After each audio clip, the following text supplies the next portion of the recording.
Hunting for that magical genie with piles of cash? Join Candice and her guests as they uncover financial secrets, have a laugh at past mistakes, and savor financial rebounds. Thank you for listening. Let's dive in and do something today that your future self will thank you for. Hello and welcome to the Money Flow Genie podcast. I am so excited to have Susan Elliott here to be my guest to talk about money and her experience and share her knowledge and give us everybody just a little bit of encouragement to move on and change their lives and just pivot and just maybe one perspective that could actually change the direction of your life. So let me tell you a little bit about Susan before we start getting going here. She is a real estate investor, an entrepreneur, a venture athlete, which I'm looking forward to hearing more about that, mother, and a director of the investor education at Good Egg Investments. She combines a strong technical background with a master's degree in engineering, engages in storytelling to help all investors understand complex topics in finance and personal development. She's written over a decade of outdoor adventure publications, guiding customers on backpack tours. Oh my gosh, teaching science in wild places. I'm going to hear about that as well, I hope. And we will find her published work in scientific journals, outdoor adventure bookshelves across the internet, and on the Good Egg Investments blog. And she also co-hosts her own show called Life and Money Show, along with Annie Dickerson and Good Egg Investments. So, Susan, welcome to the show. Thank you so much, Candice. It's great to be here. It's great to talk with someone just and at this level about money. So it's a pleasure. Oh, excellent. Just before we head on, there was one thing that I just wanted, in case I missed something in your bio, and we talked about this, is that, society, we're not allowed to boast about our accomplishments. And so if there's something in here, because that's a lot that you've done already, I'm sure there's something else, maybe if it's even a small thing, that I give you permission and also to the listeners to boast a little bit about yourself today. So is there anything you wanted to add to that before we dive into the content of the show? Oh, it's such a great question because it does make me pause and reflect about like what is worth boasting for and like what are my true prideful accomplishments in this world. And the easy ones pop up quickly. The like I published a 300-page guidebook to the 50 top wild and scenic rivers to paddle across the United States. And my husband and I created it together. It's a beautiful sort of coffee table manual guidebook. Anytime you publish something of that caliber of a physical thing. And, I am an author, I'm a published author. So that one's like the first thing that comes to my head, except that as I think about what brings me, the most pride, it's not necessarily that book. That book's not an integral part of my life right now. But like what does make me proud is that like I've taken small actions to work towards big goals. And I can see the manifestation in that, for instance, like I'm living in my dream town right now. Like I live in a little mountain town where I have no idea how this house came to us. It was just out of pure luck, our connections, our world, and we own this house in a market that we would have significantly been priced out of in any other case if any other sort of future were to have happened. And I have two amazing kids and we get to go adventure and so I'm like, oh, we're kind of living some of our dream life. And that's like a little less, I'm proud of how we're making that happen. It's not like a thing or an accomplishment. I could easily point to like, oh, I paddled over a 30-foot waterfall at one point, or I did an expedition in India and paddled off of the Himalayan peaks, or I ran a 55-mile race last year over mountains, or around Mount Hood. That was a good running event. But like it's the daily life things where you're like, I did it. I'm living it. That's what kind of I feel like is the deeper meaning behind that, what I would brag about, perhaps. That is perfect. That's totally perfect. And it is about those tiny little things. Sometimes just emptying the dishwasher in the day and going, I got that done. Oh my gosh, I have so An many of those. accomplishment. An accomplishment. Yeah. But I love the fact that, it is those little bits and pieces that we do within a day in the mundane where the ideas and the aha moments pop into our heads, of which Mhm. then we have that moment to choose to take action on those, investigate further, and move forward.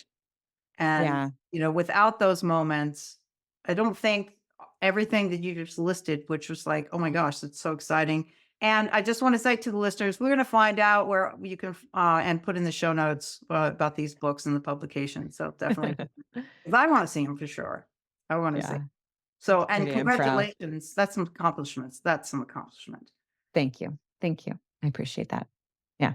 It's good to So, hear that from someone else. I like that practice that you're doing at the beginning of your show to like get people to be comfortable with bragging about their accomplishments because it's just reflecting and celebrating the places that we've come and we've seeing that those small bits of daily action got us somewhere. And I, right. I think the evidence of taking, the power of these tiny habits that we do, the little bit every day, moving positively in a direction that you're kind of interested in going and not being paralyzed by the how big something is that you want to accomplish that you could just never do it. But if we take the time to even like look back and see that we've already done that in a way, in certain ways, like what are you proud of? Like, well, in order to have accomplished that, did it just take like one big effort and one big day? Probably not. It was probably a lot of small efforts over a long period of time. I think that gives us the power to be able to continue to have these big goals and investing and building our wealth and building our families and, traveling the world. And all in my case, of course, to be able to say like, oh no, that's possible. I just have to take these tiny steps. Right, right. And you touched on something that's really, really important, is that to only compare yourself to yourself in Mm, that. Because if you kind of look back at pictures of yourself, even days, weeks, years, you can see like, oh, this is where I was at this point in my life. Oh, I'm not there anymore. I'm here.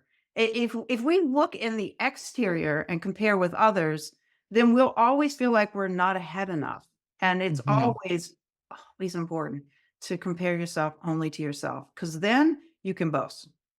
mhm, Then mhm. you can boast. Absolutely. Gosh, better practicing that is something I think we all work on. There's nobody that's perfect at that.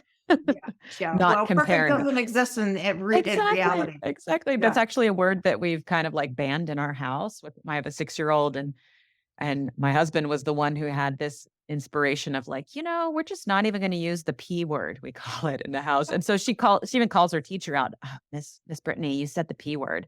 And she's like catching herself. So I swear to this. She's like, no, perfect. She whispers, can't say that. Doesn't exist, Miss Brittany. I'm like, that's that's a good moment. I love that. Look at the Yeah. ripple effect of that. One tiny Yeah. change.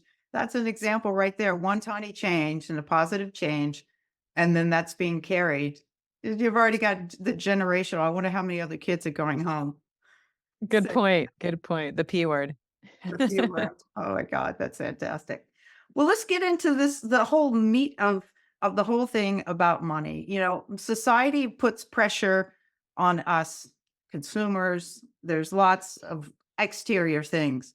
Money is a tool. We have to have it. It's currency. It's energy. We don't like to think it that way. Sometimes, and I know I'm guilty of this, putting too much power on money, allowing it to ruin my day if I don't have whatever it is that I want in order to achieve what I'm trying to do. And one thing that I've learned over the course of time in thinking about finances and changing the direction of my future has been impatience and wanting to have it, in a shorter period of time.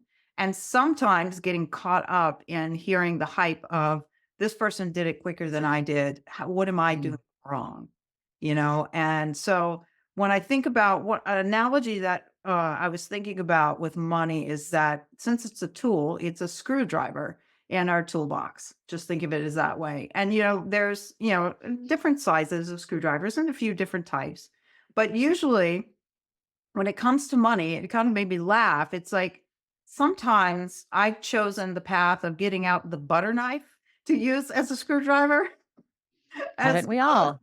Yeah, and bending it and then trying to beat it back into place and then thinking, okay, well that sort of did it, but getting frustrated and not moving forward because of frustration. And I thought Mhm. about this podcast and bringing people together to share their experiences of using the butter knife or not, and Mhm. why and how the choices and those little tiny shifts and changes of saying, I'm going to take the few minutes to go to the toolbox and get the right screwdriver as opposed to opening up this drawer in front of me and using whatever's flat to make this Mhm. work and then see what that does for me. So, yeah. So basically, like opening up to that. Cause so what are you with reflecting on your personal finances? Like when was there a pivoting moment that you started to really pay attention to those? And if you could share a little bit of your experience on that.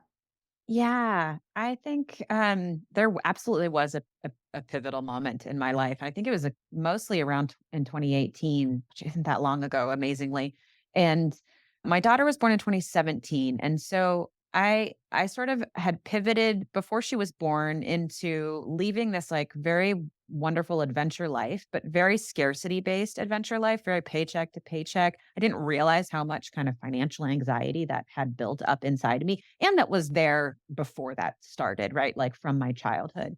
And it sort of allowed me, what I thought was the right path was going back to grad school. And I went back and I got my engineering degree. And now, of course, I look at that and I'm like, oh, that was totally my scarcity mind. Like, oh, I'm just going to get a good job. I'll be an engineer. And now I was a river engineer because I'm a river person, but so I got to do cool work with cool people and cool places. But I was just like pretty miserable from the get go doing the engineering work. Like I didn't ever think like, is this the lifestyle that I want as an engineer? Um, or do I actually want to be doing that sort of daily day-to-day work? But I went back to grad school. I did that. I had my daughter. We're sort of living this different lifestyle and I'm realizing that like, oh, this isn't the lifestyle that I had sort of envisioned or built up. And then I also kind of like forecasted ahead in terms of are we ever going to I was learning about these, like, financial freedom concepts and financial independence, and that is very much my responsibility to save up for retirement.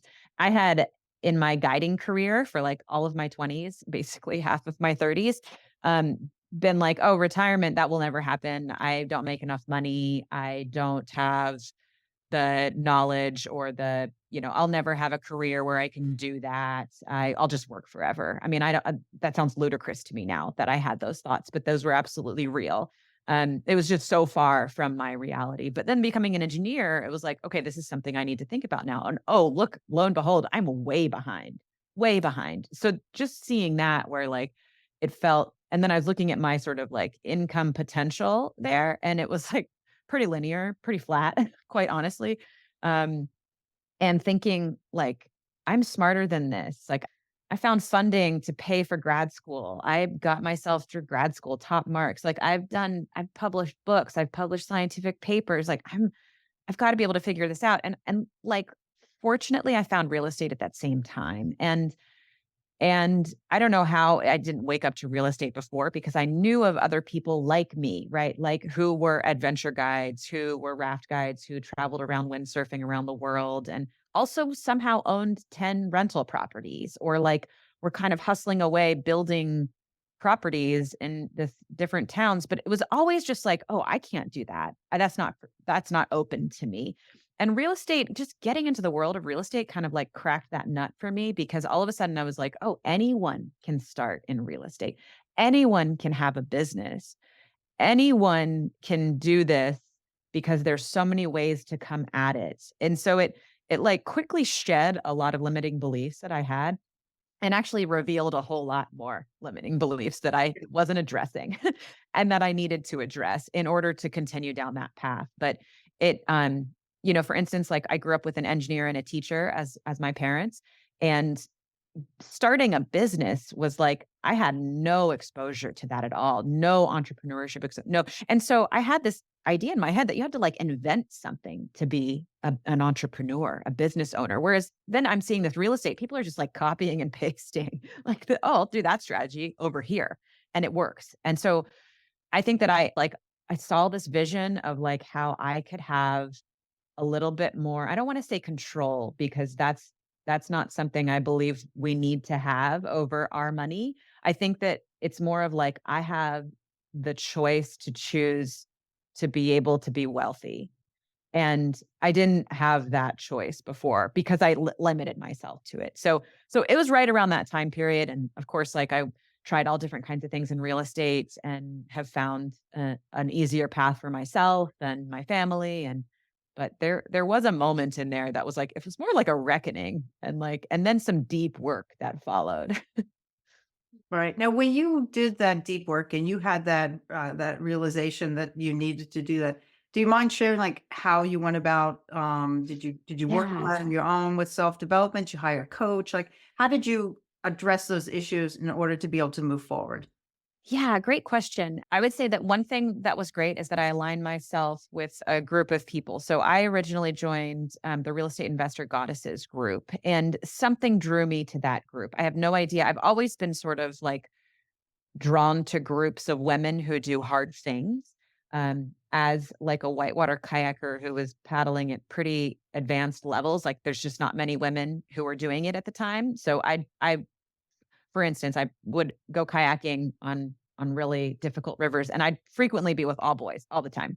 There's just no other women. And then you'd see another woman and you'd be like, "Hey, oh my gosh, we should go kayaking together." And then occasionally there's like the clouds part and suddenly you're with like just three amazing women who are doing this thing and you're like you just feel so uplifted. So I had that experience and then go into engineering and some of my best girlfriends were in that engineering program and because we're surrounded by men almost all the time, and then you're still a minority, and so for me to, like, just gravitate to that in real estate investing made a ton of sense, and there was a lot of deep work within inherent in that program, and just asking questions about, like, where do your money beliefs come from?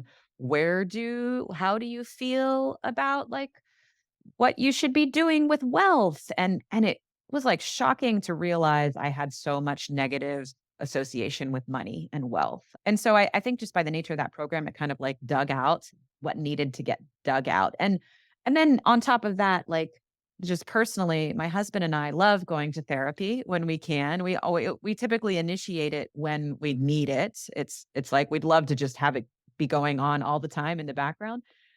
But that our life doesn't allow us to do that very often, and there is an expense issue. I'm definitely still on the like too thrifty side of that spectrum. But that helped a lot too.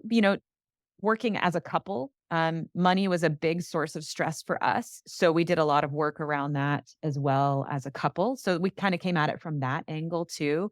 And yeah, just kind of like realized that as I was kind of acquiring our first house hack and changing it into a rental, and then realizing I kind of wanted to start more of a business, looking for other rentals, I kind of started some short term rental businesses with a friend. And we ended up starting a non-performing notes business and purchasing non-performing notes with other JV partners and trying to rehab those so we could keep homeowners in their homes. So like definitely testing out different strategies along the way, but the background work that went there was honestly more valuable than like the nitty-gritty of like how to do deal analysis on a non-performing note opportunity in Ohio. Like that's the work that I think is going to make me a happier person with money and honestly build my wealth faster.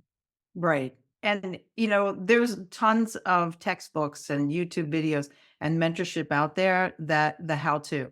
It's copy and paste, just mimic, and you can do it. There are little nuances in between that maybe with an experienced person, you can just say, hey, what'd you do in this situation?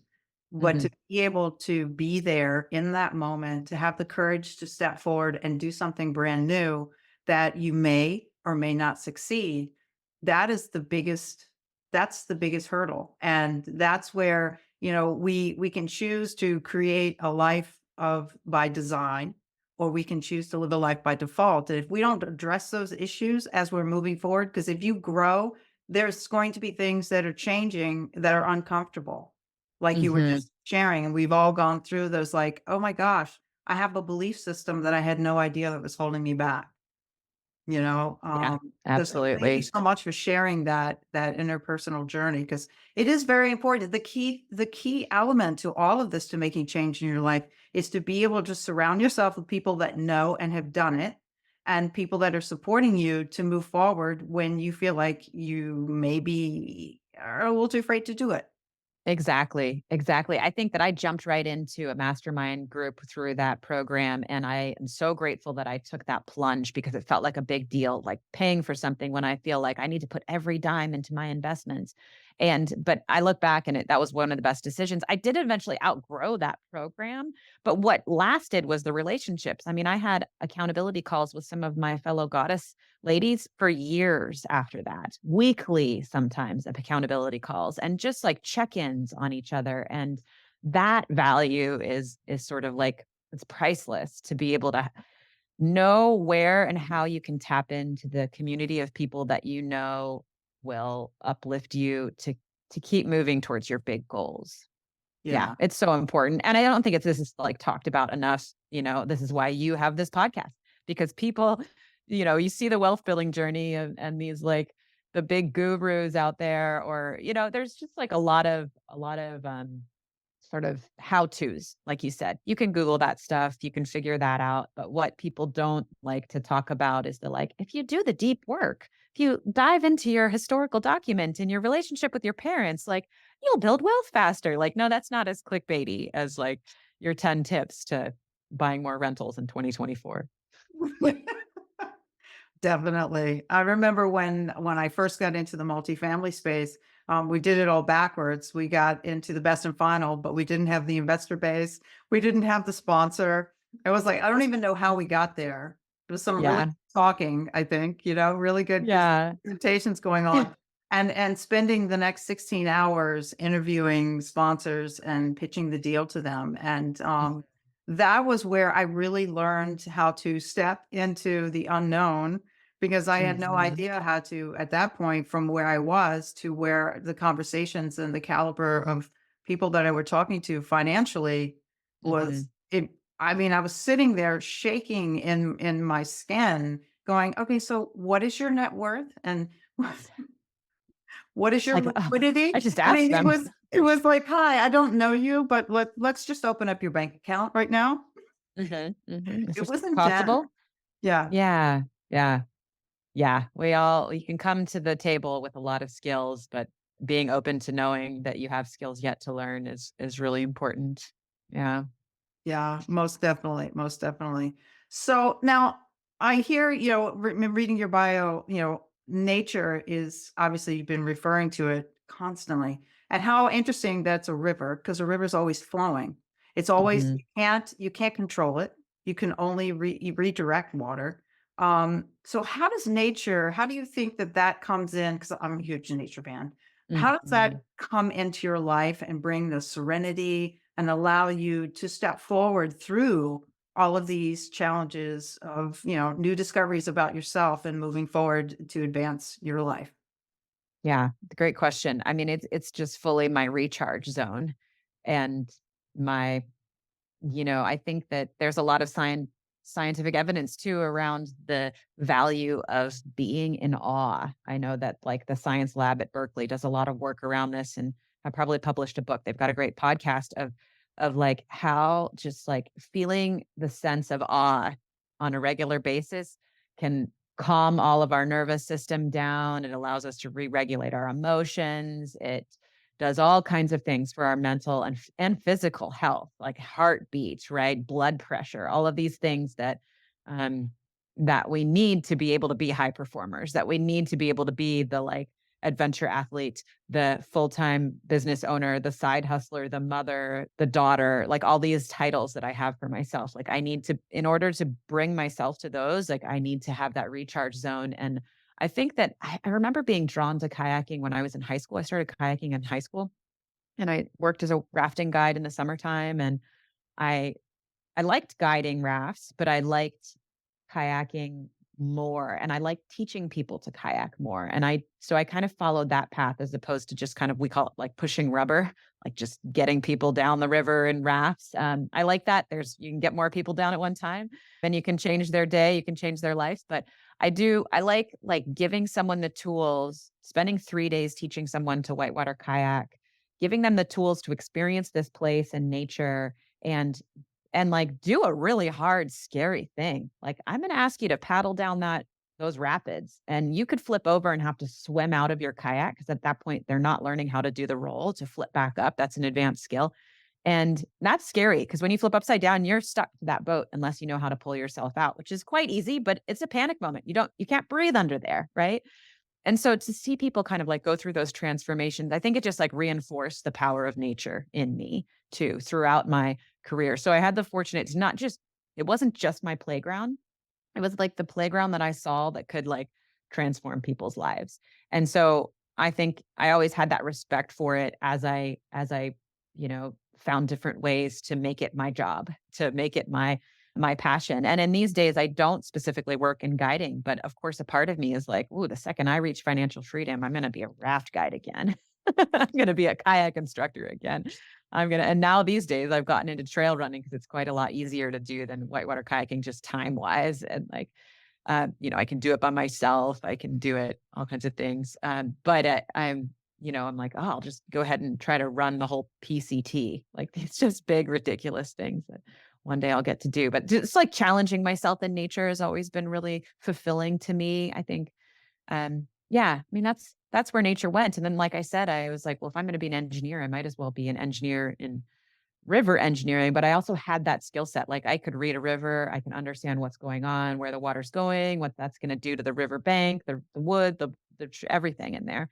Um, and and so it was pretty holistic for me. And now I get to like teach these things to my kids. And really it's just like going in nature. That's all that you don't have to teach them anything. You just teach them to drink water while they're out there. That's kind of it. Put some sunscreen on. That's it. Oh my God. You touched on something there that is really important that I think that a lot of listeners may not feel like they can be empowered to do so, which is, at any given time in your life, you can pivot and change your career, as well as the fact that the point of changing a career and making something happen is find something within it that you love. So engineering, Mhm. that's a very broad spectrum, and you chose something that you love, therefore it became a very easy, natural, intuitive place to be. And from, Yeah. you the sense of stress, people have a lot of stress in work, and if you don't love what you do, it stresses you out. No one can make an effective decision, a good decision, based on stress. Yeah. Pressure, all of that stuff, burn the boats. I disagree with that because the body does not perform well. The brain does not have all the oxygen it needs in order to make an informed decision. So I love the fact that you just explained how you made that choice and then you connected it with your passion, because that's what we need to do. We're not really taught that. We're not even given, permission to do that. And that can even Mhm. be and just, like a side hustle. I Yeah. use the word hustle because if you're working full time, it is kind of a hustle when you're doing something else Mhm. on the side. Mhm. It does require extra energy to do so, but make it something that you love to do, whether it's Mhm. investing in real estate. Now, Yeah. getting into real estate. So, how did you end up going? So, it sounded like you were doing like single family. Mhm. Um, and I like to just add to the listeners that real estate is not a foreign thing. We all really know it. If you rent an apartment, you understand real estate just from the tenant perspective. But now think Mhm. about what you would want to be if you were a landlord. How would you want your tenant to feel? Well, you already have an advantage to think about being as a landlord. So you just have to. It's just those things to like. Oh yeah, I know real estate. I may not know the bits and pieces, like we said. You can find a book or whatever, and experience is going to give you the experience to feel more confident. But every time you do something, a new project, a new real estate transaction, it's always everything's different. Just like Mhm. people are all different when you meet someone new. So, how did you end up Yeah. transitioning into more of the multifamily realm? Yeah. Yeah. I mean, I went through this period where I was sort of like trying to find the type of real estate investing that I wanted to do. And I think that this is so common with beginners. Most people start with just like single family home investing. Whether you get there through house hacking or you buy a duplex or you just like, because that's the most tangible. Like you said, like I've rented an apartment, I've rented a house, therefore I understand that. So I can do that thing. Right. And then as you get deeper into learning about real estate investing and like, oh, I could try this. I could scale up to this form. I could go out of state. And so you're taking these like little next steps. But I think along the way too, just the way our consumption culture and the consumption of education, the like the people trying to make money to teach you all about real estate investing, right? You're going to be bombarded with like, but you can do land, you could do notes, you could do rentals, you could do out of state, you could do Airbnb, you could do, and so I think every investor experiences that like fire hose. I certainly did. And I saw all my friends doing it too. And you really just like, it's okay if you bounce around. I want to let everybody know that. Like, I bounced around. I wasn't wasting my time. I was learning about all kinds of things and I was learning what I did like and didn't like. But I kind of knew I wanted to start a business and I had a great friend that we kind of entered this journey together.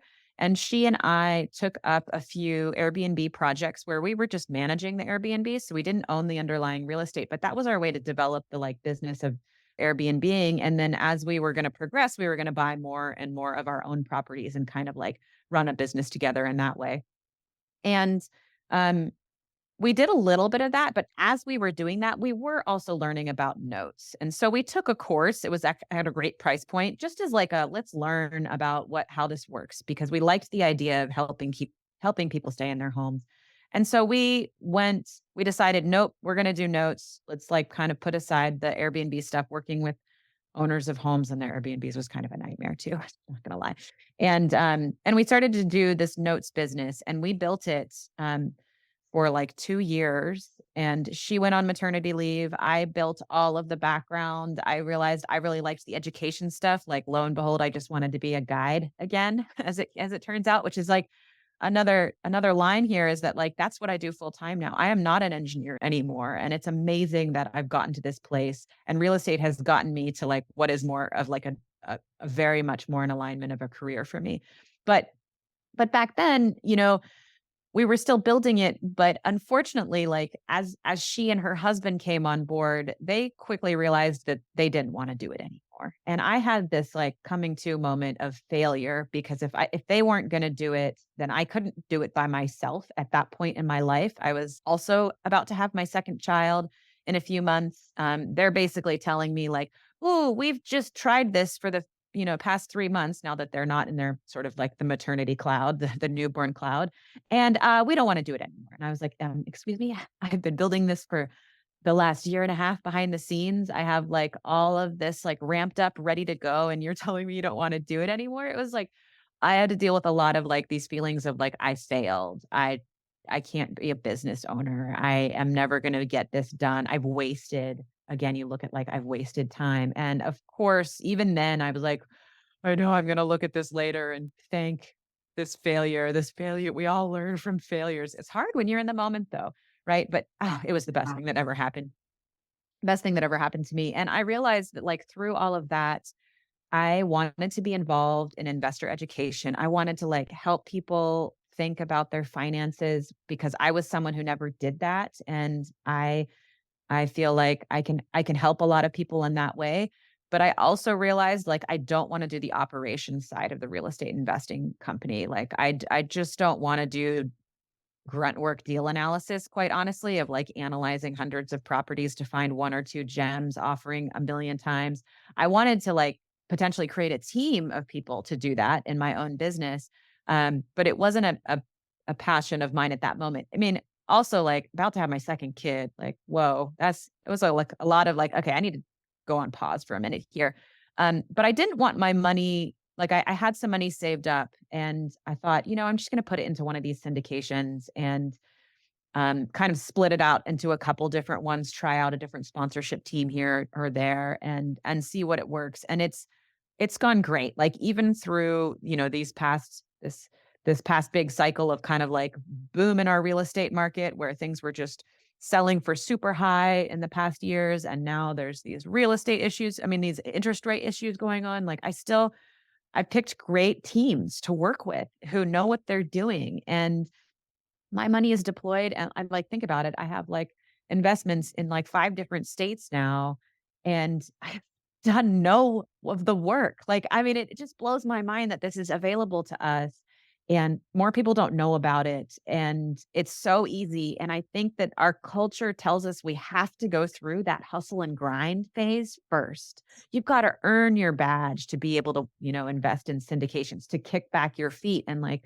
what a bogus reflection of like you have to work your butt off before you can take a break. And I just am like, oh, actually, you don't. You don't have to. You can be smart, you can learn, you can vet, and you can make really wise investing decisions. You can invest in real estate, and you don't have to buy into this culture of like, well, you've got to like grind your way first. I hear you there. And I keep coming across as I'm, going to meetups and meeting more people and talking to investors, and they're like, okay, I've been an LP for years now. I want to get on the GP side. And I'm just thinking, why do you want to do that? That you are in the prime spot. I mean, I'm a GP and I'm also a limited partner. And for those listening, syndication is where it's a private investment for multifamily that you can invest in, but you're the team that are the general partners are the ones that are really running the deal, and you just kick back and and Mhm. and and watch the deal, and interact with them on hopefully on a quarterly basis to see how the property is running, but really not having to worry about anything for the most part if you do your homework in the beginning before you choose them. And but going back to, I just think, I really like the LP limited partner position. I really like that. I love the GP position because I love real estate. And I also love just the whole dynamics of running a business. I've been an entrepreneur since I was 11. But if you're not an entrepreneur, this is going to be a big wake up call if you get into a GP position. You're doing a lot of hours, just like you do when you own a business, for no pay. Yeah. Yeah, exactly. Yeah, and I know you caught on the word entrepreneur in my bio, and this I is like a did. new Yeah. identity that I've Uh, embraced because of that failure of like, well, now I don't have this business that I started and I want to start a new one, but quite honestly, like I need to feed my family right now. And I'm really interested in this side of the business, which was the education, which is like sharing all about these concepts with people. And Julie and Annie approached me and were like, well, as you ease back in after your maternity leaves, if you want to come and just work with us, we'd love to have you on the team. And we kind of tested it out after a while. And I realized that like, I can do just this with this team. I can like feel like an entrepreneur in my own version within this like pretty small but mighty team that's doing this type of work. And get to feel the same types of, uh, you know, surges of energy I got as an entrepreneur. Like right now, for instance, I one of this caught my mind when you said, "What are you going to boast about?" And I was like, "Ooh, what am I proud of right now?" That's a little bit scary too, and that's that. Like I'm trying to take these ideas to YouTube, and I feel like and so I'm trying to like share more YouTube videos, but this is a huge learning curve for me. And I've done a lot of social media. I've done a lot of writing. I've done a lot of blogging. I'm happy to speak in front of a camera, but there's like a lot of strategy and really fun stuff to do. And you can reach a lot of people on YouTube. So I get to test and do these new things, and I still get to be involved in real estate. I still get to do this. I had to like it took me a long time to realize that, like, it's okay if I'm not an engineer, even though I put in all the time and effort to do that, and I can even go back to that one day if I really wanted to. And so I think, yeah, like I'm really happy being in an LP right now, and I'm really happy being working with the Good Egg team on, they're the GPs, but I'm not doing the GP duties that I didn't like doing, right? I've figured out what it is that I like doing every day, and I've been like, I'm not doing these things that I don't like doing every day anymore. I don't have the like mental bandwidth. It's not worth it to me anymore. I have too much to give to this world, and it's like too important to me to waste my time doing that kind of stuff. Congratulations on that. That's huge. Do you know how big that is to make that decision? And I also just want to add, you are applying your engineering degree. Oh You're yeah. it, Yeah. it, I it didn't it's realize I not would be so much, but it's oh not in man. the numbers. It's not in, I'm going to design, whatever, I'm going to control this river. You're controlling a river of information. I mean, you have Mhm. to look at it in that perspective. Everything that you're doing is engineering. It's Mhm. just not in the textbook way that we've been taught that this is what engineering is. But Exactly. you've got Yeah. your river of good egg investments that you're flowing. and you're redirecting and you're rafting down and bringing all of the investors with you. Just Exactly. I mean, talk about like little helping rubber people ducks. through challenging things and technical concepts and breaking it down in simple ways that we don't have to have fear entering into all these equations. Like that is what gives me joy. So it's kind of like, oh, this makes more sense. Okay. Yeah, this fits me. This is what brings me joy. That's beautiful. Oh my gosh. I'm so happy that you shared that because not many people, just hearing that and knowing that you've done that and you're making that choice and you're a mom. I mean, there's like a lot of factors there. People will say, I can't do it because of this. I can't do it because of that. You know, if you do that, this is part of like this, even though we don't see it as that so much, but this is a part of self-care that is really important that we pay attention to. Mhm. Happiness is the key to life. You know, money can bring happiness only. It brings opportunity. Happiness is something that is within, but we have to nurture that. And we have to Mhm. pay attention to when we're feeling that. Mhm. And money is not going to do it. Money may provide opportunities to be able to experience more happiness, but money will really what it allows when we are using it effectively is to reduce the stress in our lives so that we Mhm. can be in a calmer, more serene place and living, Exactly. you know, that's Yeah. really what money is about. It's a tool that we all have to use in society, uh, Mhm. but no Just more. another screwdriver in our That's drawer. right. Yeah. Yeah. So you can use the butter knife. Sometimes it works, but get a box of tools. Invest in Yeah. the tools. You know, because and kind of summarize. I mean, I could talk to you for hours, and this has been phenomenal. Thank you so much. First of all, Yeah. Thank you for having me. Yeah. I think our listeners will really get a really good insight. You know, like and to be able to reflect inside, like what is it that I need to do? What is it do I need to think about? Am I doing this? Am I doing that? Or just being inspired, just simply being inspired Mhm. to move forward and make some changes in your life to be happy, you know? Yeah. Yeah. 'Cause That's what this is all about. yeah, it's what it's Yeah. all about. And you know, and I call this podcast the Money Flow Genie just because, you know, who wouldn't want to have that little lantern? Yeah.